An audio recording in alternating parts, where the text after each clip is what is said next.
హైదరాబాద్ చందానగర్లో రెండో పెళ్లి చేసుకున్న భర్త ఇంటి ముందు మొదటి భార్య ఆందోళనకు దిగింది. తనతో పాటు బిడ్డకు న్యాయం చేయాలంటూ నిరసన తెలిపింది. పండా రోహిత్ యాదవ్ అనే వ్యక్తి మహాలక్ష్మిని 3 ఏళ్ల క్రితం పెళ్లి చేసుకున్నాడు.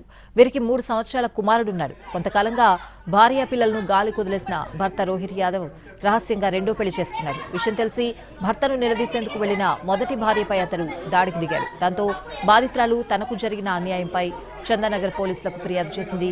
కేసు నమోదు చేసిన పోలీసులు దర్యాప్తు చేపట్టారు.